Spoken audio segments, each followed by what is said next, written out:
You got into the safety business because you wanted to protect people, but somewhere along the way, the job started controlling your time, your schedule, your priorities, even your income potential.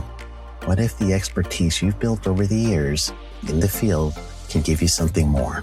More freedom, more control, more ownership of your future. I'm Sheldon Primus, the author of 7 Steps to Starting a Profitable Safety Consulting Business and the host of the Safety Consultant Podcast, with more than 350 episodes helping safety professionals become consultants and grow their career. Consulting changed my life. In fact, I'm a full-time RVer, and one consulting contract paid for my home I live in today. Now, I help safety professionals build their own consulting practice through bi-weekly coaching calls, accountability, and personal guidance. But this program isn't for everyone. Start with the Consultant Readiness Audit at sheldon.coach. What if everything we thought we knew about safety was just interference? From the host of the Rated R Safety Show and the founder of Safety FM comes the complete Signal Transmission Trilogy, now available in one powerful edition. Safety, in my opinion, the book that started the conversation. Safety Mutation, where the boundaries of culture, systems, and belief begin to break. And now, Safety Transmission, the final piece of the signal. For the first time, all 3 books are together in one volume. The Signal Transmission Trilogy, Complete Edition. This isn't just about compliance. It's about consciousness. It's about decoding the way we think, lead, and live, inside and outside the system. Whether you've been following the signal since the beginning or you're just now tuning in, this is the version to own.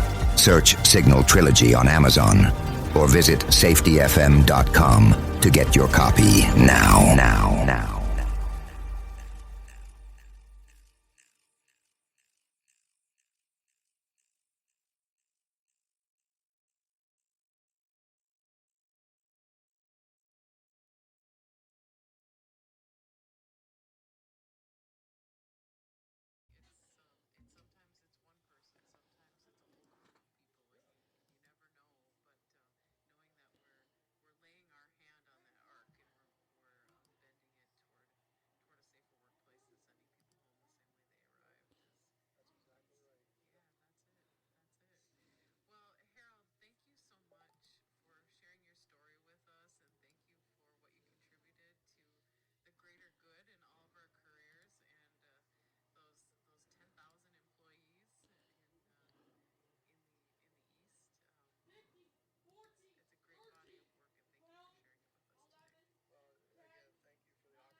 Hi, this is Jim from Safety Wars. Before we start the program, I want to make sure everyone understands that we often talk about OSHA and EPA citations, along with some other regulatory actions from other agencies, legal cases, and criminal activity. Everyone is innocent until proven guilty in a court of law. Proposed fines are exactly that, and they are often litigated, reduced, or vacated. We use available public records, news accounts, and press releases. We cannot warranty or guarantee the details of any of the stories we share, since we are not directly involved with these stories, at least not most of the time. Enjoy the show. This show is brought to you by Safety FM. And from the border of liberty and prosperity, the highway to the north. How's everybody doing? We were on the air on Friday, but we had a couple of technical glitches here. And, without heavily editing the program, it would have been, I didn't want to upload it. So, I was on the air on the live end on Friday, but we did have some glitches on our end. So, why aggravate? Why waste people's time? I'm not going to do that. Hope, if this is the first time I'm seeing you, quote unquote, or you're seeing me, more accurate, Happy New Year. There. And we are back to business as usual. Kind of broke taken down coming down on the show. Right? I love Christmas trees.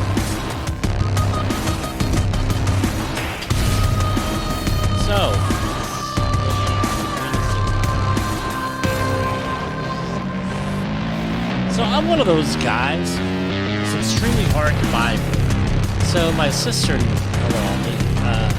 lovely Mary Ellen, says to me, Jim, I don't know what to get. I have to take gift cards for Christmas ornaments. She said, great. So I didn't get one this year, but I did get one last. I said, you're going on vacation somewhere.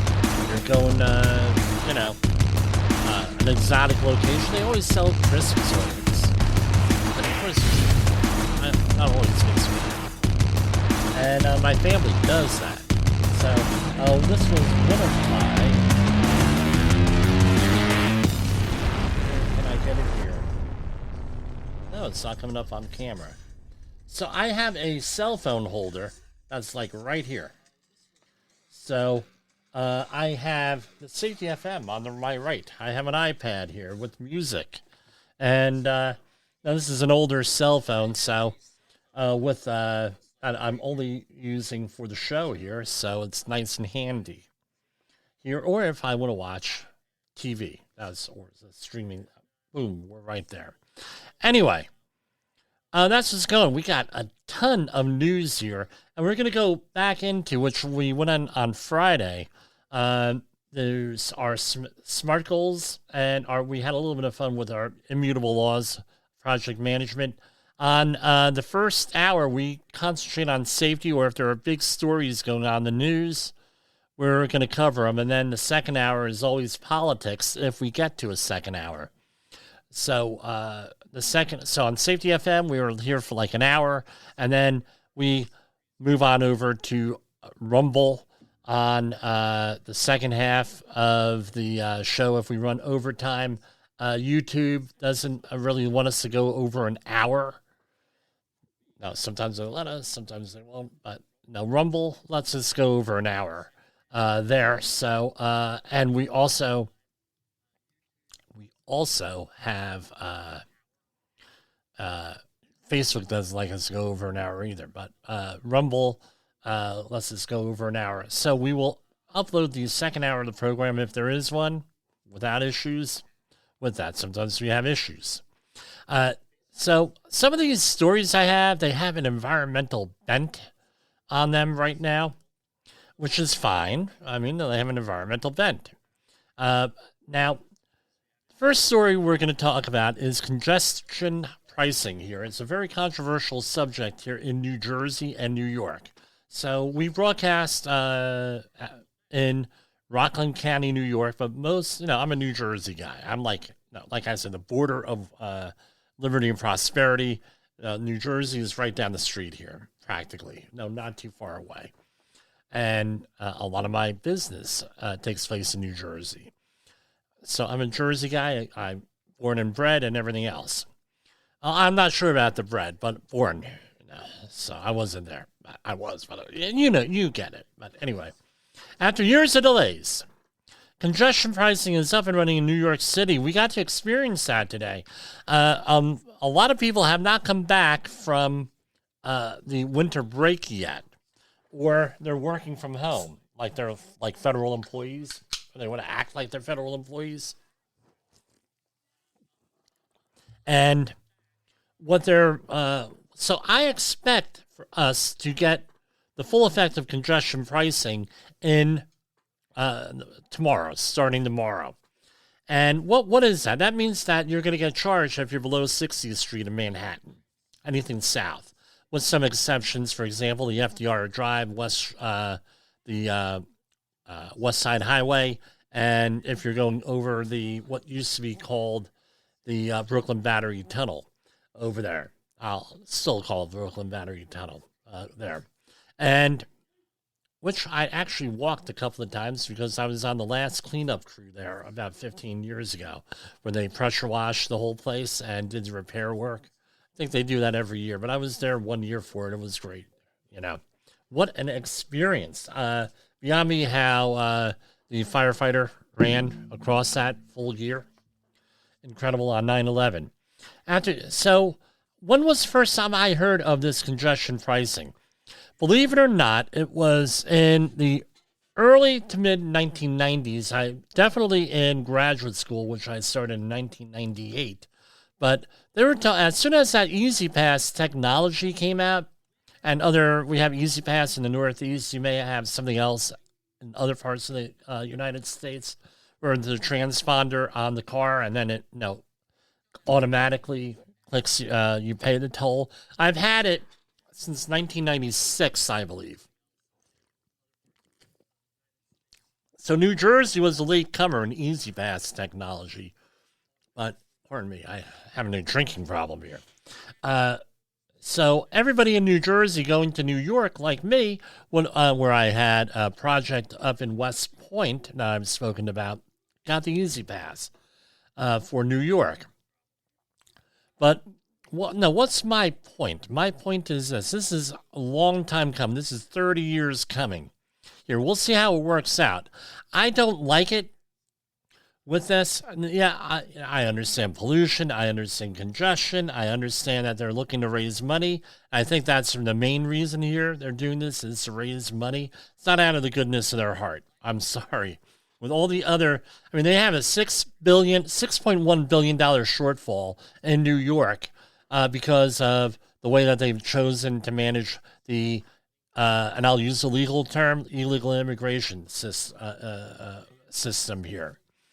$6.1 billion hole. I don't think that it's coincidence that was in there. And the other thing that's in there. The other thing is when Kathy Hochul was running for re-election, she said that they're not going to do congestion pricing. Guess what? Did congestion pricing. Really? Now, if this is deemed successful, meaning that there's not a lot of pushback, I think this is going to stay here, and this is going to expand to other major cities like Boston, L.A. If you've ever been on the West Coast with L.A. traffic and San Francisco traffic, complete nightmare. For example, and I don't know about L.A., but I know in the San Francisco area, a lot of trucks are not allowed on. There's restrictions to trucks over the road there. So,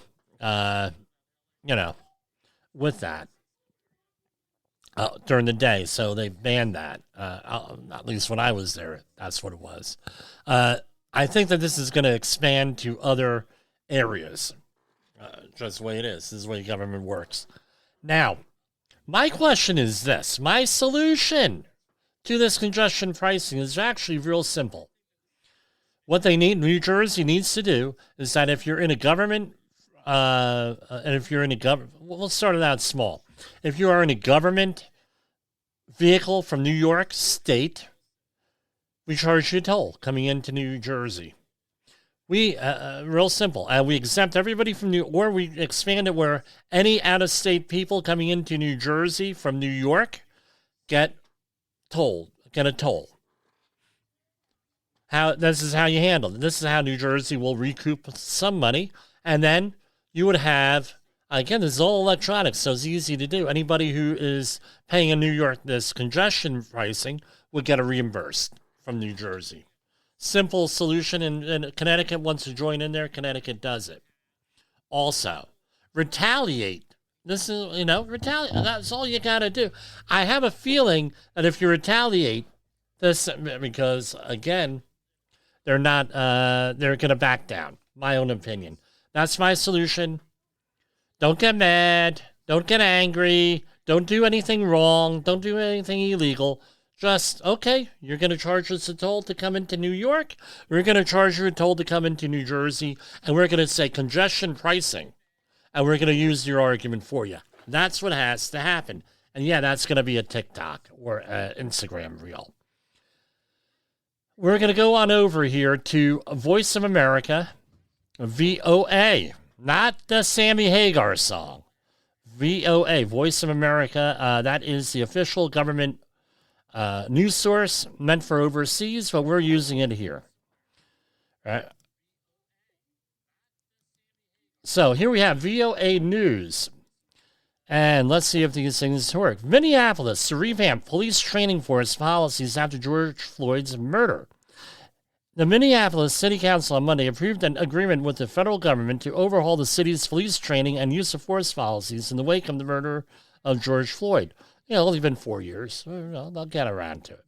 The deal incorporates and builds on changes the Minneapolis Police Department has made since Floyd, a black man, was killed by a white officer in 2020, prompting a national reckoning with the police brutality and racism. The 171-page agreement filed in federal court shortly after the council's 12-0 vote says the department will require its officers to promote the sanctity of human life as the highest priority in their activities. It says the officers must carry out their lawful enforcement duties with professionalism and respect for the dignity of every person. And it says that they must now allow race, gender, or ethnicity to influence any decision to use force, including the amount of force used. And it goes on and on and on. It's a consent decree, means the department will be under long-term court supervision. New Jersey went through this and lasted like 20 years. Now, that's all well and good. Do they need to have something? Absolutely, I had to have something like this. Like I said, better late than never. It's 4 years later, 2025, almost 5 years later. They did have some interim things. Well, let me point something out. I'm going to state the obvious here. The criminals, are they going to agree to this also, that they have to be respectful? I don't know. It just seems, I'm asking the question here. And I think it's a pretty relevant question because criminals break the law, right? And this is almost like you have the health and safety professionals out on the job that are supposed to go out there and do whatever the thing is, right? And no, they don't follow my suggestions, and you know what those are, right? With that, I won't go into that. Again, I go through it every night, it seems. But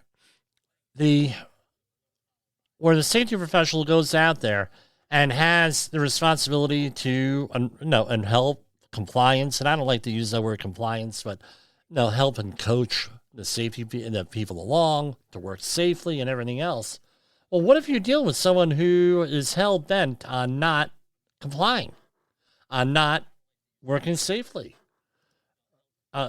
Happens all the time. Hey, put on your safety glasses and you get the New Jersey salute. And I won't do that on the air, but everyone knows what the New Jersey salute is.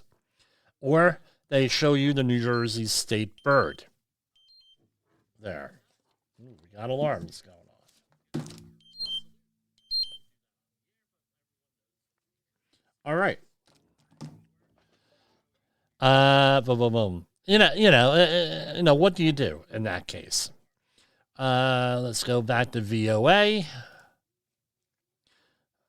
U.S. Congress certifies Trump's election win ahead of his inauguration. The U.S. Congress certified Monday that Donald Trump defeated Vice President Kamala Harris in the November presidential election, setting the stage for his inauguration in 2 weeks to his second non-consecutive 4-year term in the White House. Under U.S. law, the sitting vice presidents preside over the Electoral College count of the election results from each of the country's 50 states. I mean, this was still a divided Congress, you can see, because when they called out a state for Kamala Harris, there was applaud, and when Trump, there was an applaud, and it went back and forth down partisan lines here.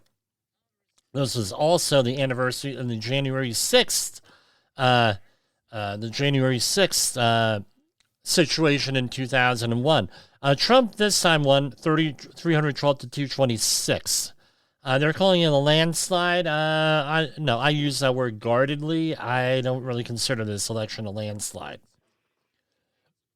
On the presidential vote, yes, but on many of the other ballot issues on down the ballot was a little bit of a not landslide, where people split their vote on a lot of these issues here. The other thing is, I'm going to remind everybody, in 2001, I was getting phone calls from people. Hey, Jimmy, they went along the lines of this. Hey, Jimmy, Are you going down to, down to Washington? D.C. is not too far away from, from where you're living in Chestnut Ridge at the time, New York. And I said, no way. This is, well, why not, Jimmy? I said, because there's going to be a problem there. There's guaranteed to be a problem there. And I dissuaded about 4 or 5 people. One guy never talked to me again. From go, so I don't know if you went down or not. At least 4 people to go down there and not to go down there. I said, look, there's going to be a problem. You and I have things to, regardless of what your opinion is down there of it, even if you're, if you're on the other side here, there's going to be a problem, and the people with a lot to lose are going to lose it. And that's me and the other 4 people that called me up. And guess what? They called me back later on and were thanking me on that. Now, Biden's visit to New Orleans. Relatives of victims of the terrorist attack. Joe Biden went today to comfort with the grieving families of the 14 people who were killed and 35 injured when the man, we're not going to use his name, went down there and did what he did on New Year's Eve. Biden's first made an unannounced stop at a makeshift memorial at the site where the attack occurred. Dr. Jill Biden laid a bouquet of white flowers at the memorial while the president made the sign of the cross. Then they headed to a church. They went to meet with families of, pardon me, of the victims. With that, I mean, it's still under investigation. They decided to say, well, it was a lot of people. Now it's one person, and he didn't know what he was doing. And the same thing over there in Las Vegas with that situation. And nothing's related and everything else. Well, I'm going to tell you what, until I see the report, I'm not really going to comment on the investigation. I want to see the report because I really don't, it's like this, like someone else once said, I'm only questioning people who have lied to us before on this stuff. That's all I'm doing. Now, you want to talk about hype here. Louisiana reports the first bird flu-related death in the U.S., state agency says. And I'm not bemoaning sickness and illness here. I'm not bemoaning. I'm not putting it down or anything. But here it is. Because there's something here that nobody wants to talk. This is like the 300-pound gorilla no one wants to talk about here in the room, or 600 pounds, well, however it is, right? Bigger than me. The Louisiana Health Department said on Monday that a U.S. patient hospitalized with H5N1 bird flu had died. The country's first death from an outbreak of the virus that had sickened dozens of people and millions of poultry and cattle. Nearly 70 people in the U.S. have contracted the bird flu since April, according to the U.S. Centers for Disease Control and Prevention. Most of the livestock workers exposed to sick chickens or dairy cattle. Okay, I feel very bad that someone died from this.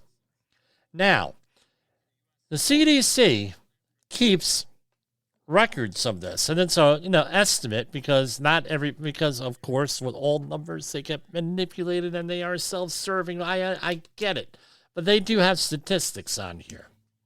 So these are right here. You're viewing the preliminary estimated flu disease burden 2024 to 2025 flu season. Now, it's horrible that we had one person die from H5N1 flu, but let's see what the regular flu is. Right, so we're going to go down here and say, oh, what do we got?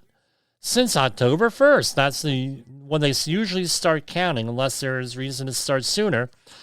Since October 1st, 2024, CDC estimates there have been between 5.3 to 9.3 million flu illnesses, 2.4 to 4.2 flu medical visits. I was one of them. I didn't have the flu, but I thought I had the flu. 63,000 to 143,000 flu hospitalizations, and 2,700 to 13,000 flu deaths. Okay, here's my question for you. Question. Why are they hyping this?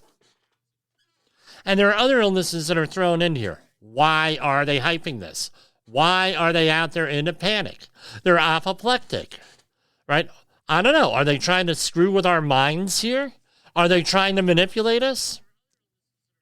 Because we do have some other stories here, right? We do have some other stories here a little bit later on, closer to the 1 hour mark, that we're going to share that are pretty infuriating here with what's going on. Well, no, where it appears that someone is leaving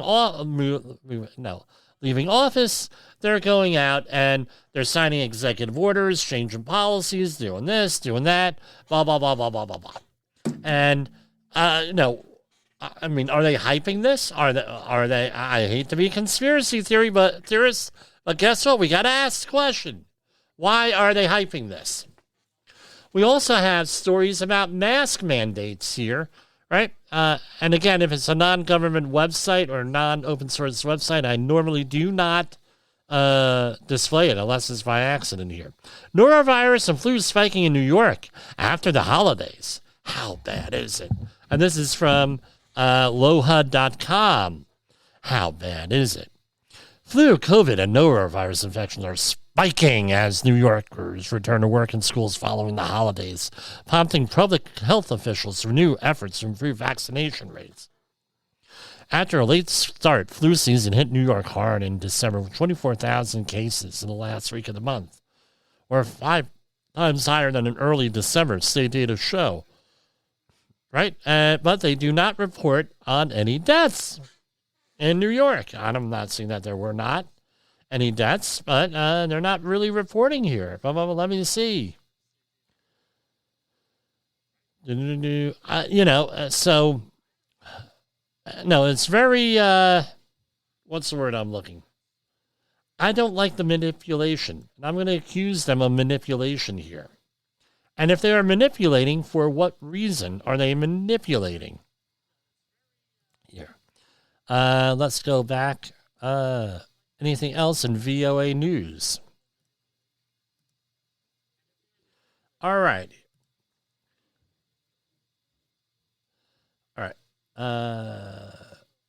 Okay, here we have some political news, I'll say here. Former New York City Mayor Rudy Giuliani found in contempt of court in the defamation case, and he was ordered to, in contempt of court because he didn't hand over, allegedly, some stuff. And they're going back and forth, back and forth.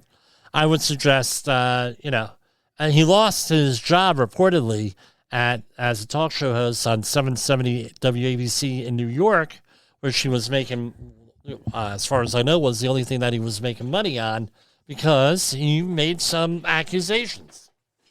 And now he has to pay more than what he's worth. I don't have a problem with the lawsuits. I don't have a problem with, him paying something. Right? No problem at all. This is like with all these cases that are on free speech related or speech related. I have a problem with the size of the compensation package. He was ordered to pay the people $73 million in compensation and $75 million as punishment. Really? Really? We had one of these cases here in town.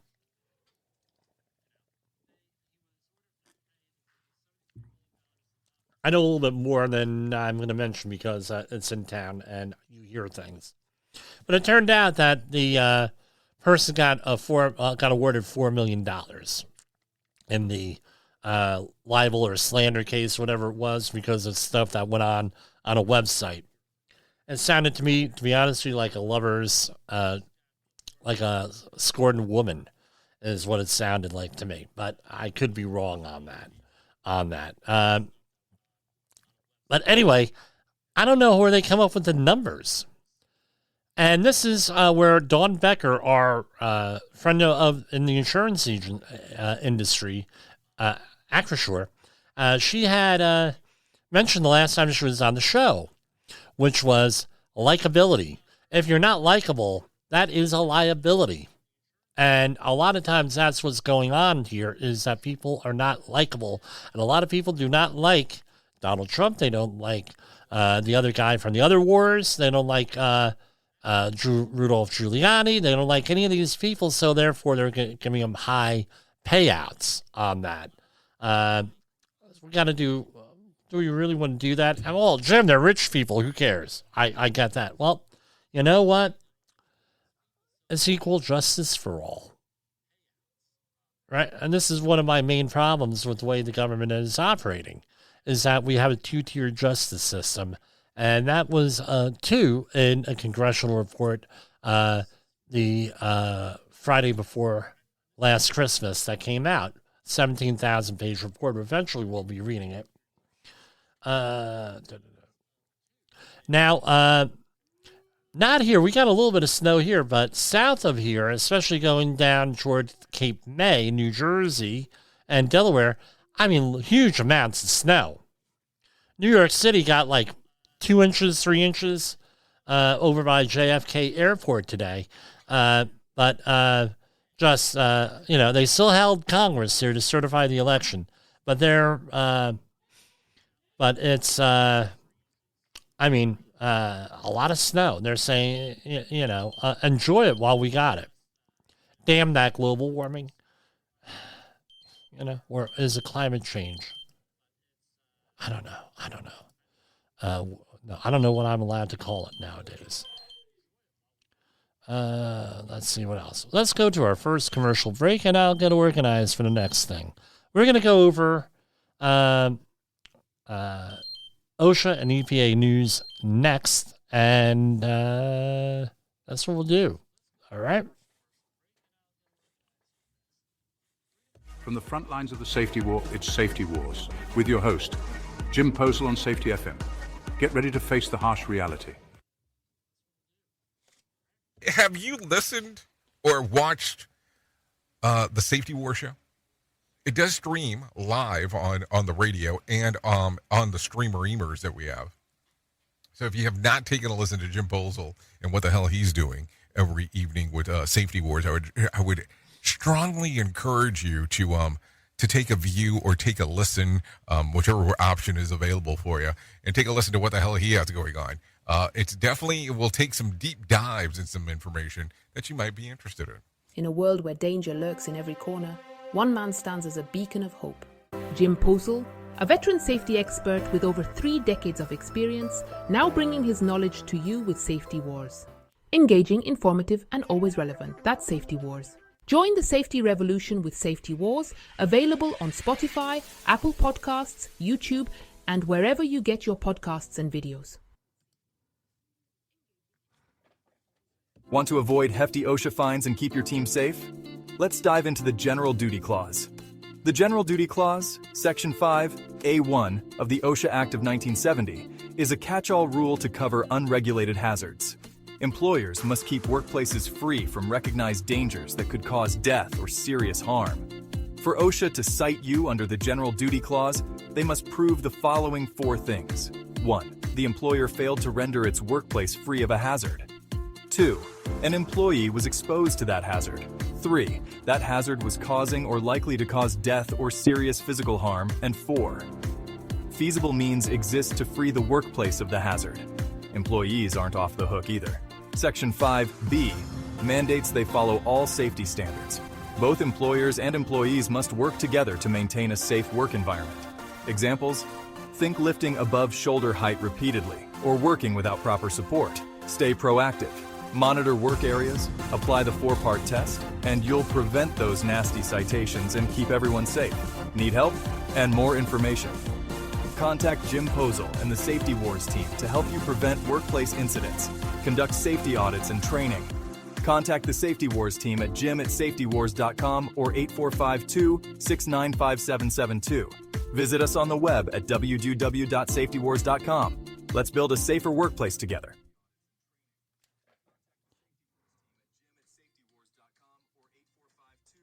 OSHA recordables, catastrophic losses, environmental disasters. You want answers? So do I. This is Jim Posel with Safety Wars. That's my daddy!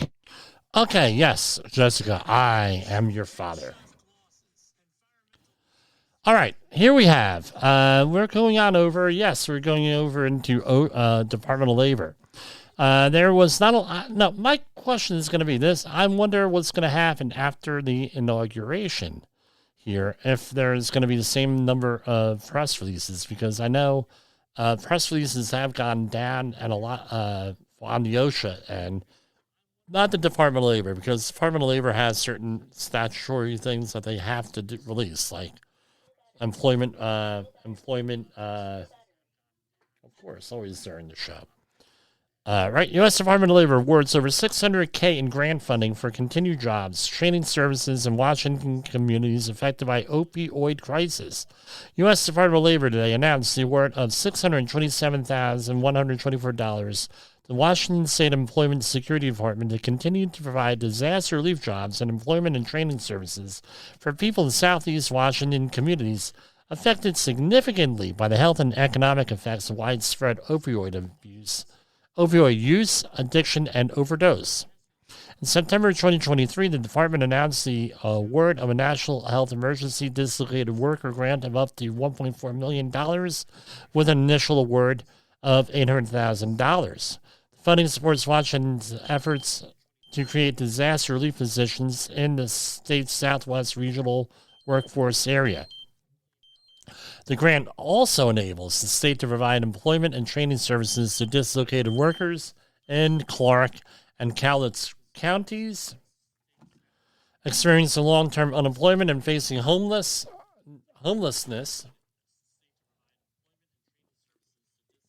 related to the opioid crisis. For today's funding, total awarded for this project is $1.4 million. We'll see what happens to a lot of this stuff, because the prediction is a lot of these programs may go away. Unemployment Insurance Weekly Claims Reports. Now, I want to point out to you folks, right? All of these claims get adjusted upward or downward, depending on what they are, what the reality is. This first couple of days, they really don't mean anything. And my opinion, meant to manipulate. I don't know what else to say. That's, manipulation is part of the game here with this. If you measure it, it's going to be manipulated. All right, EPA, here we have. This came out today. Press release all over the EPA. 2 truck stops in Iowa and Missouri advertised as the world's largest truck stop. Iowa 80 and Joplin 44 agreed to pay a combined $390,784 to resolve alleged violations of the Clean Water Act. According to the U.S. EPA, the facilities failed to comply with regulations intended to protect water bodies from petroleum discharges. This settlement represents the federal government's commitment to protecting our nation's waterways and creating a level playing field for businesses who are complying with the law, said EPA Region 7 Enforcement and Compliance Assurance Division Director David Gozat. EPA discovered the alleged violations during inspections of the truck stops in 2023. According to the agency, the truck stops, which are owned by Iowa 80 Group Incorporated, failed to adequately develop and implement spill control and countermeasures, SPCC plans as required by the Clean Water Act. And let's remember what the purpose of the Clean Water Act is. It's to make all waters fishable and swimmable. Right? Facilities that store 1,320 gallons or greater of oil products in above-ground storage tanks are subject to SPCC regulations. Such plans require, among other things, the proper containment to control petroleum releases, inspections of tanks and piping, and integrity testing of petroleum storage equipment.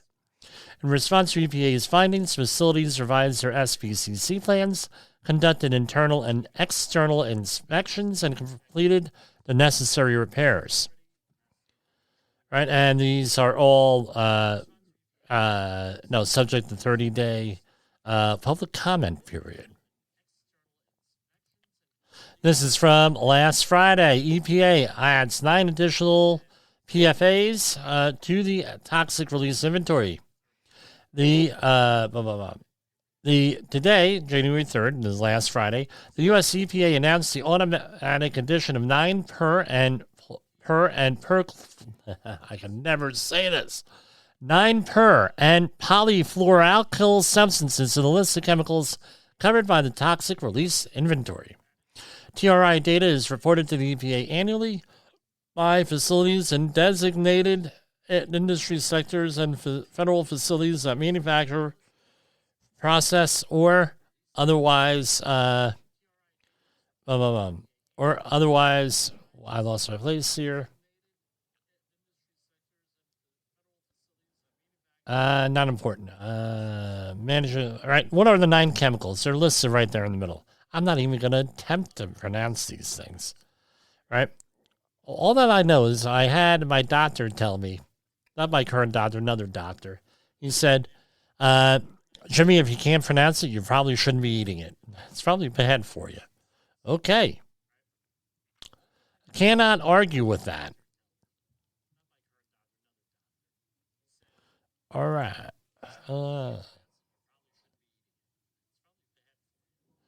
So, for whatever reason, last week, EPA is saying prevent lung cancer by testing your home for radon. I guess, you don't hear a lot about radon here unless you're buying a house up in these parts. So, basically, radon, normally not is just caused by naturally occurring sources here. The radioactive decay of uranium causes lung cancer. Somewhere around 21,000 lung cancer deaths every year, according to the EPA. But many people don't know about radon, the risk posed to their health. I know a lot of people poo-poo it. They still poo-poo it. And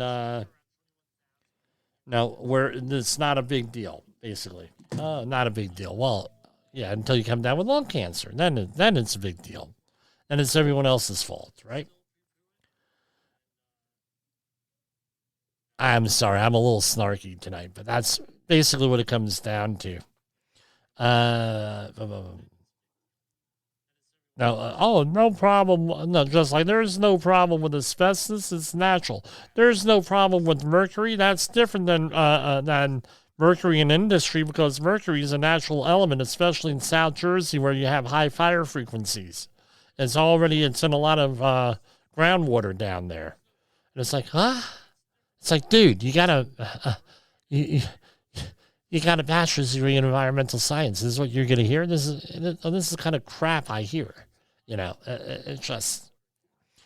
EPA issues first ever underground injection permits for carbon sequestration in California. Again, we were talking about this back 35 years ago. Right, like the congestion pricing.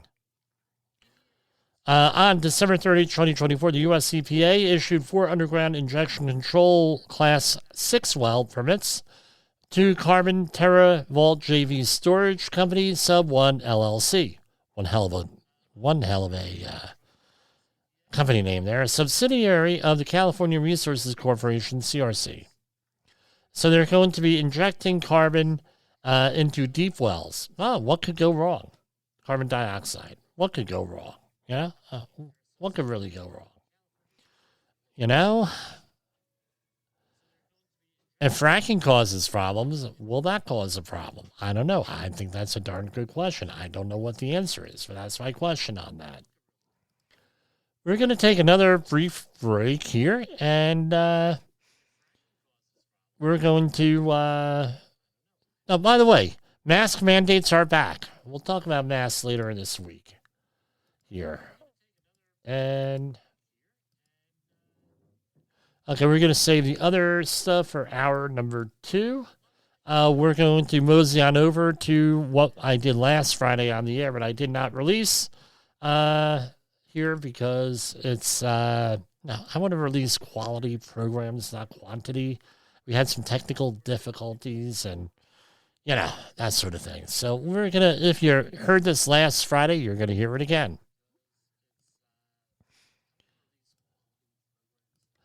Now, SMART goals. Your SMART goals. Okay, how does this come out? You're not good. All right. I was messing around with the other program and that I use for broadcasting, and it has some, I'm learning more and more. So let's do this again. And you do it a little bit differently there. There's a little bit of a better way of doing it, but we're going to be using that for when we do.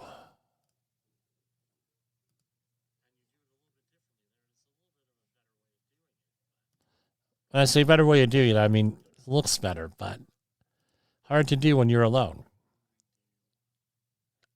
All right.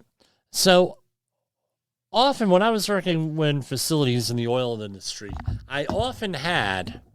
we had this thing, SMART goals, where we have SMART goals. And, you talk to professionals and, this is like a gimmick. This is like a company, right? If it's used in a positive way, it's a good thing. But like behavior-based safety, right? Just like with behavior-based safety, when it's, management gets a hold of these things, these tools, and often it's used for evil. I'm going to say that. They want to give you the rope, and I know this is offensive, but I'm going to say it anyway. I'm from grew up in the 70s and 80s. They give you the rope to hang yourself. Oh, well, you didn't meet your SMART goal. Or your SMART goal is really a dumb goal. And there's an acronym for dumb goals too, right, on this. And you hear this on and on and on. So the SMART goals, what are they? They are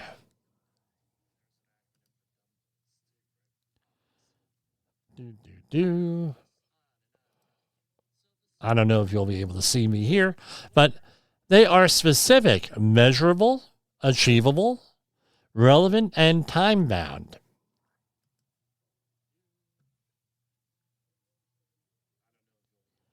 Hold on here. All right. So what does that mean? Specific. The goals have to be specific and have a desired outcome that is clearly understood. This is where you run into problems right off the bat with safety. Why? Because you have safety statistics that we know are manipulated. We know that when we have that zero accident sign, nobody wants to report an accident, and we don't get enough information. Well, we get people lying. We get people making things up, especially if on some of those statistics where you have to have a certain number of near-miss good catch reports. You need to have this. You need to have that. No, and that's how. And if you don't do that, you're not participating in the program, and you are an evil person and a bad person. Yeah, I've heard this again and again and again and again and again and again. You know who you are. I know you listen. Oh, yeah. I know. People tell me. Right? People tell me you drove that person nuts. I don't give up any confidential information. But that's often the thing. So you say, well, I'm going to reduce our TRI, our total recordable incident rate, down by a factor of 1. Now, okay, and you don't achieve that. Oh, well, it's your fault we didn't achieve it. Happens all the time. So what you need to have is these goals align with and getting the support of management. And I would make sure that you put that in whatever document, whatever proposal, whatever email you have to send over to whoever you're reporting to. Say, I need everybody to help me out on here, and I need the resources to do this. Does not necessarily mean financial resources. It could be financial in some cases. Do I have the authority to hire, fire, discipline, make improvements, make changes? Do I have to do that? Do I have the authority to do that? If you don't have the authority to do that, how are you going to make that happen, the TRIR, to do that? You don't have any type of way to issue incentive programs. How are you going to do that? Coaching, training, anything like that, right? With that, hold on, I had something else here, right?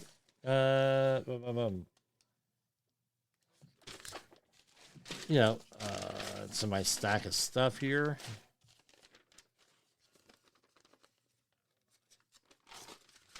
Right? Maybe it's not in my stack of stuff. Right? But this is along the lines of that. Do you have the authority? Do you have everything needed to do that? If you don't have it, you don't have the budget or anything, it's kind of going to be kind of hard to do that. Especially if you have people who... I would start out small. Maybe it would be easier. We're going to do certain audits, so we're going to identify what's going on, and we're going to try to be involved in a leadership program, try to coach people along, encourage getting to find out why. That could be a thing. Why aren't people wearing their safety glasses? Why aren't people following procedures? Why are people... No, do we have to rewrite procedures? Right? Maybe a learning team might be a good thing. We're going to form a learning team, and we're going to get to the bottom of why our numbers are what they are.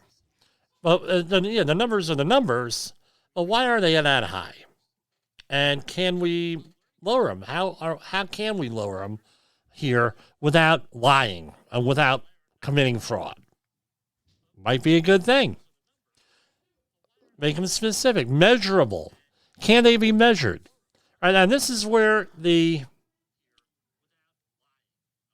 allure, where the temptation, where the romantic attraction, perhaps, of safety statistics and saying that that's going to be your goal is with the safety.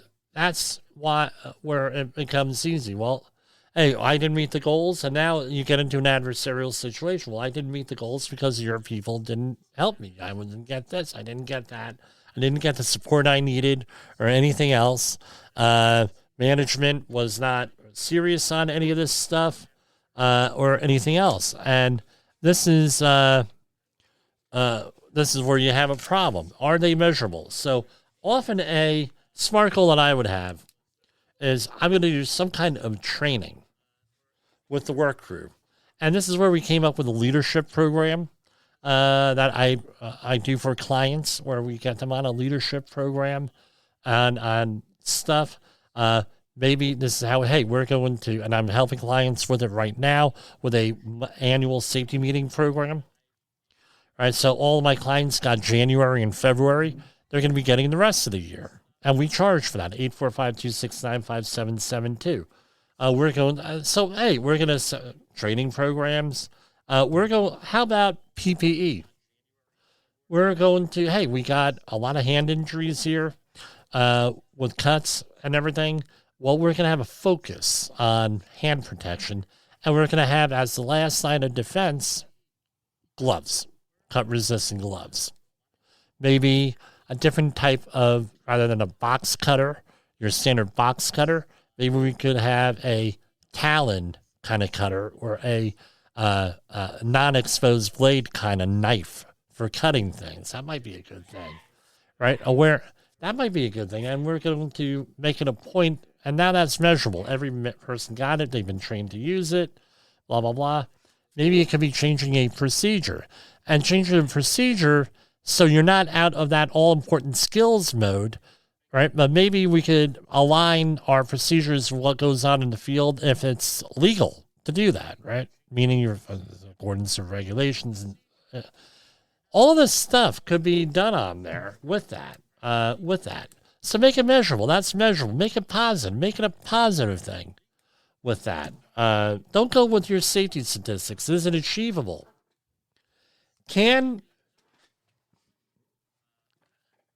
Are these goals that you're making up, are they achievable to this? Right? And it's along the line. Well, what do you mean achievable? If you're not getting management support, your goals aren't aligned with the company or the organization's goals, you're going to have a hard time making those things achievable, or it's going to be all you. I've been in that situation with things. Sometimes it's good, sometimes it's bad with that. Just the way it is with it. Often at times it would have to be achievable with that. I know one of the things I had, and I had a whole bunch I just threw out. I had leftovers where we had safety rules and emergency rules. I had them printed out on a card. I would have them on a card now. Then was laminated before the cards became affordable. And everybody had a lanyard with their ID that they had to wear with them. And in with that lanyard, they had the rules, some of the rules in the site. Some achievable thing. Yeah, we got, reminders, things of that nature. Another thing could be, and it doesn't cost a lot of money to do, we can have an internal podcast with this, an internal newsletter. We do that here. We do that for clients. We have an internal newsletter, internal podcast we put together. Right, with that. That's all achievable. 845-269-5772 if you need help on that. Make them relevant to what they're doing. Last thing you want to have is something that's totally irrelevant to what you're doing. And it's got to be timely, meaning you have to have a deadline on it. And what I would try to do is get everything done by like November, or get everything done right if you go on a calendar basis. But have it done like a month before you're being reviewed. If this goes along with your annual review, make it a month, right? And you log in your progress. But the most important thing that you could do is that there are people who are going to be out there, and this is what I didn't do, and it was a mistake, who may deliberately sabotage what you're doing. You say, well, Jim, you work with people, yeah. Just, go listen to our Rules for Radicals, Pushback Faced by Safety Professionals. Every one of those things that I go over in that presentation and more has been done to me, has been done to safety professionals. I had to witness a whole bunch of stuff just now on a site that happened to another safety professional. I said, you should have been listening to the show, right? Because we go over this stuff. And I said, now, rather than us say those people are bad, those people are evil, those people are this, those people are that, you can't really control what other people do, right? You don't have the authority to hire, fire, or discipline anyone, or make changes, or reward people, right? Ask a question here. What did I do wrong, or did I do something wrong here? And let's try to figure out a better way of managing that. That's a much more positive way because you're helping yourself along. The worst thing that you can do is keep on making the same mistake over and over and over and over and over again. Bad thing. So you want to make things timely. You want to have a final date. I would set that before they're going to evaluate these things. So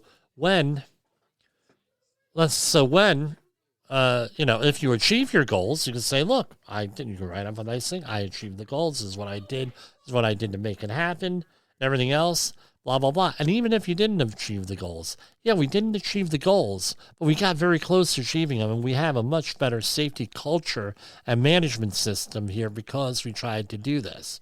Or the other thing is we got a lot of pushback. Well, we know where the pushback is on these goals. And now we are better able to manage this. Interpersonally is all I can do, but you know what? You're the management, and we got all this pushback, and I documented it. And by the way, I'm probably going to need help here when we do this. And you know what? For the next set of SMART goals, we're going to continue with these SMART goals here, but we need some better. We came so far. If I just had a little bit more authority, we could have gone and we could have achieved great things here. And again, you want to communicate a vision. You want to say, look, I want a nice, productive, profitable company. Nice, happy workforce. Where people get along as best as they could. You're not going to get everybody together, obviously, but as best as they could. Be a positive thing. We make more money. Positive workforce. There's well documented all the stuff that goes on when you have a positive attitude here. And that's what, what you tend to do. And that is the safety SMART goal here. And that's that's where we're at here. With the SMART goals here is that you try to, don't try to be so no. Now, how about this? We don't be adversarial out in the workplace. How's that? We have a happy workplace. I know one of my clients did not, he was having a problem with this one. This was, shows you the client. One of his family members, he hired one of his children. One of his children was one of these, I believe, let me look this up. She was a worker of iniquity, right? In the biblical sense as well as the secular sense, right? Causing problems all over the place. And what do you think he did? He fired her on the spot. Came in here, she started an argument with another worker. He said, you know what? This ain't working out. See ya. Rehired her later on when she became a little bit more mature and learned not to argue with people. But, I was saying, hey, man, that was a little bit brutal. He said, gotta learn. There is no favoritism at this firm. Fair enough, it's your firm. There is no favoritism, there is no nepotism. So you got to earn your way. And that's what they did. A little bit brutal on there with that. So that's what I have for today. We're going to go into hour 2 with political news. We're going to finish up on this here Safety FM thing, this little thing of ours on Safety FM. And I just closed all my stories for hour 2. So, but that's okay. We have some time to redo them. So we're going to continue with our patriotic outro, and I will be back, God willing, tomorrow. Here we're going to go into hour 2 on Rumble, and we'll see you tomorrow.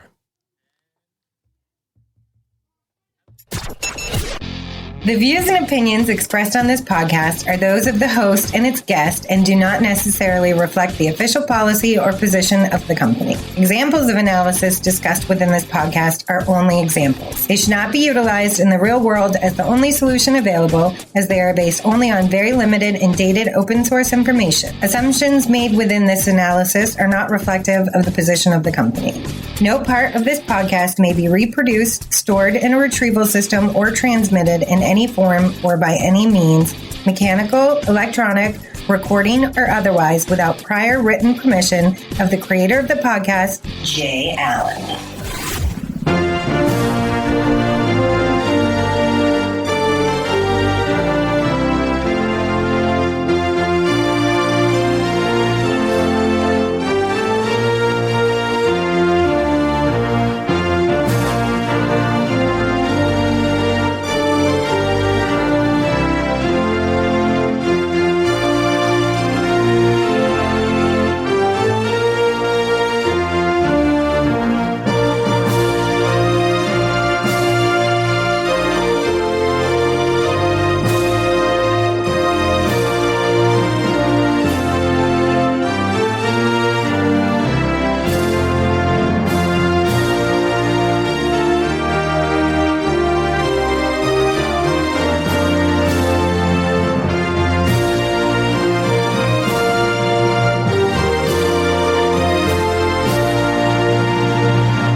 Hi, this is Jim from Safety Wars. Before we start the program, I want to make sure everyone understands that we often talk about OSHA and EPA citations, along with some other regulatory actions from other agencies, legal cases, and criminal activity. Everyone is innocent until proven guilty in a court of law. Proposed fines are exactly that, and they are often litigated, reduced, or vacated. We use available public records, news accounts, and press releases. We cannot warranty or guarantee the details of any of the stories we share, since we are not directly involved with these stories, at least not most of the time. Enjoy the show.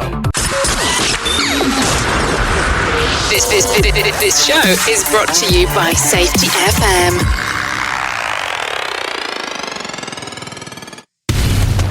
And from the border of liberty and prosperity on the highway to the north, this is Safety Wars for Monday, January 6, 2024. This is hour number 2. Safety Wars. So we go into more politics, and we do this a couple of times a week. The first hour is safety. The second hour, politics and other commentary. Why do we do it this way? We do it this way because we're on Safety FM live the first hour, and like the name implies, that has to deal with safety. Here we deal with more of the news, even though we can kind of talk a little bit of politics. We're gonna be more. So who am I? This is our second hour show of the year, and I had made this announcement last year, all the way back last year, where we would be doing a second hour dealing with politics here, and what? No, live, Jeff. I noticed after last election was like a pressure release valve. A lot of people calmed down. What I hope for, and me and a lot of other people hope for, is things are going to get going into a calmer country. And I think that they have here, and with this. But the thing is, it's also become more and more critical that we talk about these issues. President Trump, regardless of what you think about him, he cannot run again. So there has to be new leadership, both parties, Democrat and Republican. And unless you're living in New Jersey, Kentucky, Virginia, the top of the ticket is not, a New Jersey governor, I believe Kentucky governor. New York, you have New York City mayor. Right, Eric Adams, as of right now, is running for re-election. That may change here. All this stuff is unless you're living in those states, we're in the 4-year election cycle. What I'm saying here is not any surprise to people who worked in politics. Number one is that the first year, meaning today, starting today, the November election was certified today. Right. Educate your voter. And I've been involved with a couple of organizations, one in particular, where we are involved in voter education, where we, that's what we do. We educate the voter. The second one we do is second year, and you educate and recruit. And of course, you're recruiting all along. And you get to run midterm elections. You recruit a couple of people, you try to get together an organization. And when I mean organization, it could be Republican Party or Democratic Party gets their groove note together and starts to do things. Now, then what happens is you have your elections, you figure out where your weak points are, what the voters want, because I'm going to tell you, the voters will not talk to you unless you're an actual candidate. Very, very difficult to get people to vote, talk to you about what the issues are if you're not a candidate, or unless you're part of a well-established organization. And I don't mean Democrat, Republican, or other political party. I mean, you have to be part of an actual organization to go and what's the word I'm looking for? I'm asking for words. Part of a an actual organization to get them to interact. Well, hey, what are your issues? It's always going to be the economy. Is the economy stupid? Jim Carville back in the 90s with that. It's always going to be, is the economy stupid? It's this, it's that. Okay, great. So we know what people want to hear. They want to hear about the economy. Economy and outlet jobs. The second thing that they want to hear about is maybe some local issues with that. Right? With what are the local issues that they have to be aligned with? It could be anything on the local level. Recently was corruption, right? We have widespread corruption. The third thing is going to be often social issues, especially in the primary. Social issues, and both sides of the aisle have their own social issues that they want to deal with, right? Now, one of the things is that they're talking landslide, and again, right, and I got to make up some things here, right? From the front lines of the safety war, it's Safety Wars, with your host, Jim Posel on Safety FM. Get ready to face the harsh reality. You got to face the harsh reality. And they're talking red wave last November. Okay, great. On a lot of things it was. For the election of Donald Trump, argument can be made, red wave. But when you look at the social issues, the abortion issue, and specifically, the abortion issue was on 9 ballots, and the pro-lifers lost on 7 of them. And there's litigation all across the board here with this. Again, on that one issue, that was a losing issue here. People decided to split the ticket. And I tell you what, in 2028, I don't think that is going to be an issue at all at this point. Maybe local here or there, not really going to be a major issue because the Republican Party removed it from their plank. Did you know that? Was that on the news you watch? Do you read? So again, I don't think that that's going to be necessarily an issue with that. So now you're into the third year after you've run everything, right? Then you're into, again, educate the voter, register the voter, recruit people. Then the fourth year is get out the vote and educate the thing. You cannot rely on the mainstream media. And now everybody knows the mainstream media, Democrat and Republican, look at the ratings. That the mainstream media is baloney. They feed you a load of baloney because they want ratings. Where you have podcasts like here, Safety Wars, and there are thousands of other podcasts out there that talk about politics, that give you news.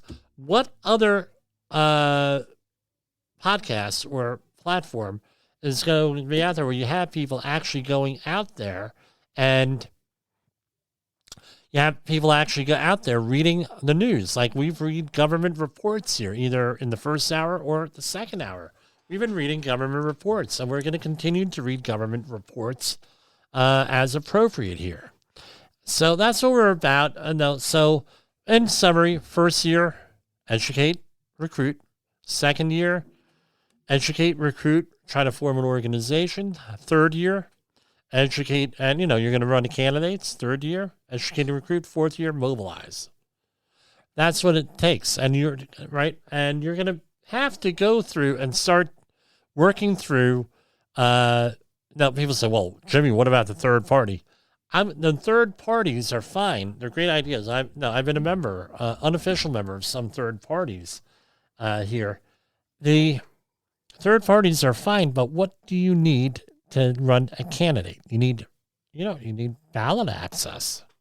Check out our September 27, 2023 program, where we go into what it takes to get on the presidential ballot or any ballot. You need ballot access, and the ballot access especially after 1992 with Ross Perot, the parties made it very difficult for a third party to get anywhere. Right. And they put up all different types of roadblocks. We've discussed it here on the program from time to time on here. So here we have from the Wall Street Journal, Trudeau to resign as voters sour on his vision for Canada. I'm going to tell you, people up in Canada, some of them are very upset because of the way COVID was handled, where you had suspension of civil rights. You had banks seizing funds, or not so much seizing, but freezing funds of a lot of people who are critics of the Trudeau government. People were pissed. I think he overplayed his hand. So, they're setting up a leadership battle for the Liberal Party. They're saying that the conservative parties may be taking over. But if you look all through Europe, this is what the trend is in the West, is that the right-leaning parties are coming into thing, right? Now, in Congress certifies Trump's election win. Now, I tell you what, it must really suck if you're Kamala Harris today. My heart goes out to her, because now you have to go and count the votes that you certify an election that you lost here. And like I said during the first hour, that was really a partisan, and it shows you the partisan divide here. With the way that people were acting, cheering for one side or the other here. I don't know if that's really a good thing. I know they're playing for the donor class is what they're doing here. Oh, look at that. We gave them the business. No, it sucks. Unemployed office workers are having a harder time finding new jobs. More than 1.6 million, this is all out of Wall Street Journal, more than 1.6 million unemployed workers have been job hunting for at least 6 months. My question to this, is this because of AI? Don't know. Could it be? It could be AI doing all of this with this. And again, people don't want to work in the office. So I know a lot of small businesses that I know, they've got rid of people or laid people off or whatever else. People didn't replace them. They retired and everything, them out, never replaced them. Why? Because of AI. Things becoming easy. We use here AI pretty heavily, as you can tell. Every one of these promos I have here, especially some of the songs right here. Atomic Christmas. You couldn't do this stuff a year ago. Snowflakes fall like ashes down from the sky. All we want for Christmas is to not say goodbye. Twisting lights on, tinsel twisting the truth. While Santa's sleigh and fallout just vanish from view. Silent nights with sirens blaring. Nuclear glow in the air we're sharing. Deck the halls with shadows dark. Holidays in a fallout park.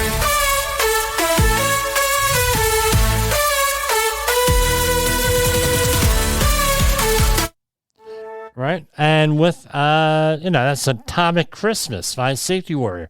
We wouldn't have been able to do that a year ago. You had to hire someone for that. And that goes for the graphics and everything else that's out there with that. It's sad, but things are in transition here, And I wonder how many of those things are being replaced by AI, automation. And again, it used to be up to when I graduated high school, 88. That time, our parents were, if they weren't baby boomers, they were from the generation before, like my parents. You went and you got a job. My father worked for Western Electric for 40 years, close to. Right. One of my friends, Bob, his father worked with my father. He worked there for like 45 years. Right. Same company. It's this was the vision, and my grandmother lived with us for a time. Right. You went to school to be this. You're going to be that. Look at where I can only go by myself. Look at where I started. Look at where we are now. Started out as a geotechnical person, a little bit of safety thrown in there. And then going into just industrial hygiene, environmental cleanups, all the way to doing what we're doing now with Safety Wars, and we're still doing high-end consulting that we're doing here in the safety field. I always wanted to do this. I always wanted to be a broadcaster, but wasn't able to do that. It became possible. Now we're up to 403. I think there's 403 programs today. Incredible. I wanted to do this in 2009, but nobody wanted to, go out there and do it. I thought I needed help. No, don't need help. I got everything here. I got the background. I got Mr. Snowman, and I got Shrek here, keeping me out, and everything else. My daughter gave me that, so I always have it here. With that,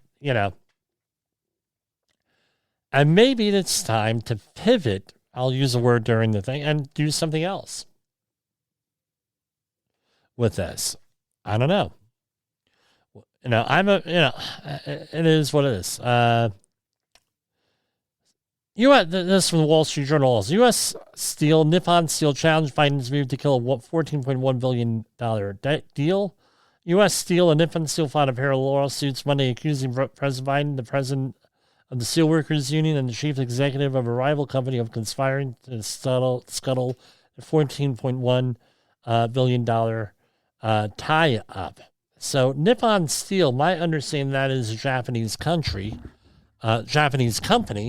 and I don't have too big of an issue with that. It's not like it's China. However, there is I have to agree with the outgoing President Biden here. There are national security issues here of having foreign countries like China. Japan's a little bit, they're an ally, but foreign entities owning our means of production here. Not very, very smart in our national resources. Here we go. How do people survive plane crashes that kill nearly everyone else? Lots of variables determine a flight's survivability, including the location of the seat and luck. We talked about this last week.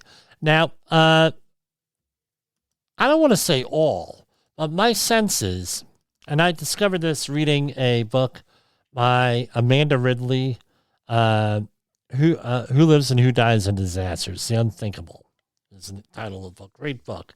Now it's classic, but great book. And she said people talk about airline disasters so much because that information is publicly available.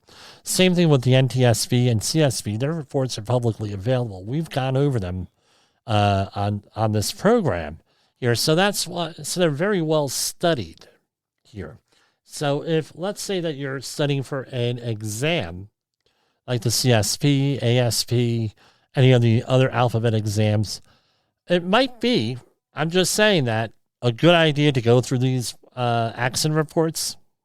It might be a good idea with that. Not that they ask about the accident reports, but to see how an accident report is done.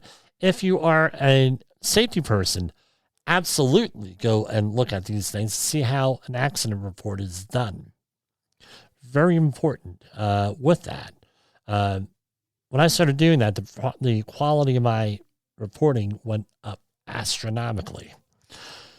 When Jeju Air Flight 2260 crashed landed at a South Korean airport, skidded into an embankment beyond the runway, burst in flames, it seemed impossible that anyone would live but to survive. And what was it? The thing is, they were behind. No, I'll skip to the chase here. They were in the back of the airline, and they had a little bit more shielding, just enough shielding in the back with that. no, it's basically where it is. The tail snapped off. They were in its tail. Now they got injured. They're fouled up, and they survived. Now, something a little bit more serious today. And now this is one of the things, right? I'm a little bit frustrated that this wasn't released before the election, because I have a feeling that it would have really impacted the election. And again, we had a Chinese attack on the U.S. Treasury system in December. So this isn't like a conspiracy theory sort of thing. How Chinese hackers graduated from clumsy corporate thieves to military weapons. Massive Typhoon cyber attacks on U.S. infrastructure and telecom sought to lay groundwork for potential conflict with Beijing as intruders gathered data and got into position to impede response with slow chaos. It's so chaos. This is an article in the Wall Street Journal by Dustin Volz, Aruna Viswanathan, Sarah Krause, and Drew Fitzgerald. And the message from President Biden's National Security Advisor was startling. Chinese hacker had gained the ability to shut down dozens of U.S. ports, power grids, and other infrastructure targets at will, Jake Sullivan told telecommunications and technology executives at a secret meeting at the White House. Oh, really? Okay, this is where my frustration is. Jim, it's ridiculous that you should be out there preaching every September disaster preparedness. Really? Well, here we have people who are out here who we're paying their salaries. They're supposed to be looking out for us, and I think that they are, but they're doing it behind back doors. Wouldn't it have been nice? And they say, you know what? This is a real... And look, Chinese have access to this stuff. This stuff could be shut down. Why aren't we, what's going on here? And so we got a one cryptic public safety announcement in New York about nuclear war back in September of 2023, right? Again, I think it was September 2023. But anyway, again, why were we not, again, this stuff goes on. Why were we not told this? Who's in charge? So when people like me say, hey, and I was yelling for years, that we're not prepared for a pandemic. We're not prepared for, Jimmy, you're crazy. I didn't have the platform I had now, but I had another platform. You're nuts, that'll never happen. 1.2 million plus dead. Done. Here we have a situation here, and you heard it here, probably from the Wall Street Journal from, when was this? Last week, Wall Street Journal, if you read it, it was here, on the 4th, on Saturday. Again, over the weekend. Nobody reads this crap over the weekend other than me. I'm telling you, the power grid is tenuous at best. Last year, we had no cable TV because of a car accident here or something for like 18 hours. And people were freaking out. What the hell are they going to do? This morning it was 27 degrees out here in New York. Down in South Jersey, they got 7 inches, 8 inches and stuff. What the hell are they going to do without power? Houses, we sold my mother's house. What's the first freaking thing that the developer did? Did a great job, by the way. But what's the first thing they did? Take out the fireplaces. Oh, that's great. In a house like that, what, no power? How are you going to get power to the heating system there? Can't have a wood-burning stove. Through the 70s, through the energy crisis, up until about 83, we had wood-burning stoves. Right here. A wood-burning stove here.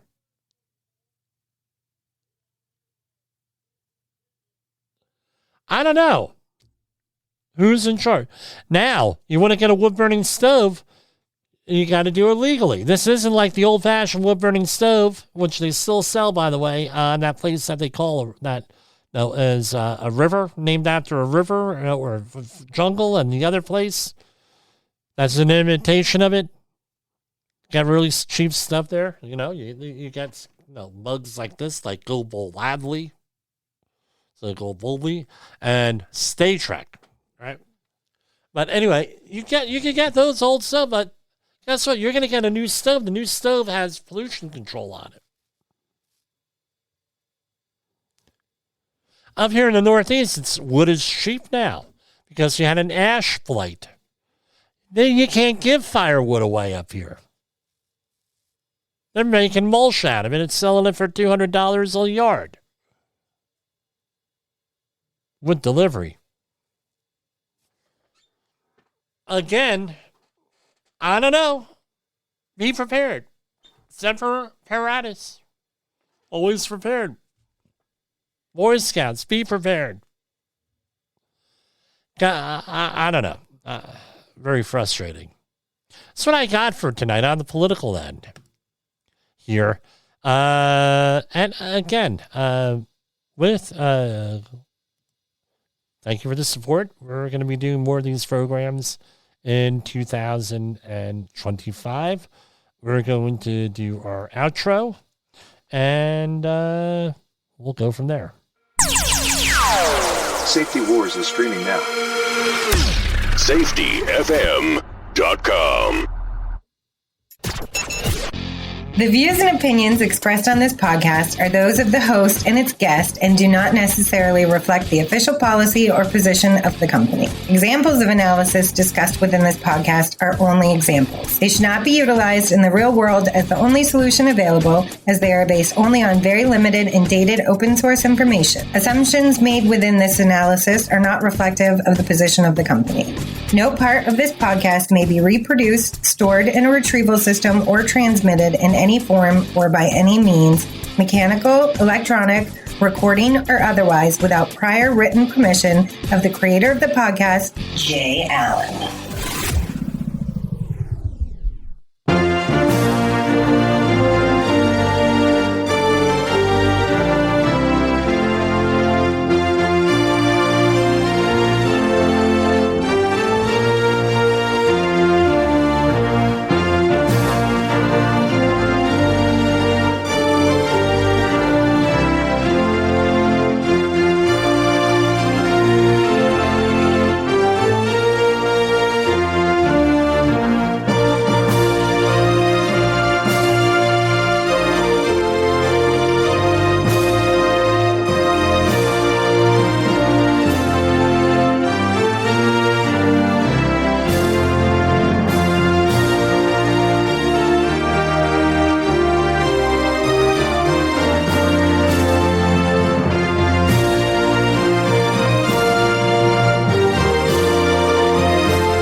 You got into the safety business because you wanted to protect people, but somewhere along the way, the job started controlling your time, your schedule, your priorities, even your income potential. What if the expertise you've built over the years in the field can give you something more? More freedom, more control, more ownership of your future. I'm Sheldon Primus, the author of 7 Steps to Starting a Profitable Safety Consulting Business and the host of the Safety Consultant Podcast, with more than 350 episodes helping safety professionals become consultants and grow their career. Consulting changed my life. In fact, I'm a full-time RVer, and one consulting contract paid for my home I live in today. Now, I help safety professionals build their own consulting practice through bi-weekly coaching calls, accountability, and personal guidance. But this program isn't for everyone. Start with the Consultant Readiness Audit at sheldon.coach. What if everything we thought we knew about safety was just interference? From the host of the Rated R Safety Show and the founder of Safety FM comes the complete Signal Transmission Trilogy, now available in one powerful edition. Safety, in my opinion. The book that started the conversation. Safety Mutation, where the boundaries of culture, systems, and belief begin to break. And now, Safety Transmission, the final piece of the signal. For the first time, all 3 books are together in one volume. The Signal Transmission Trilogy, Complete Edition. This isn't just about compliance. It's about consciousness. It's about decoding the way we think, lead, and live, inside and outside the system. Whether you've been following the signal since the beginning or you're just now tuning in, this is the version to own. Search Signal Trilogy on Amazon or visit safetyfm.com to get your copy now.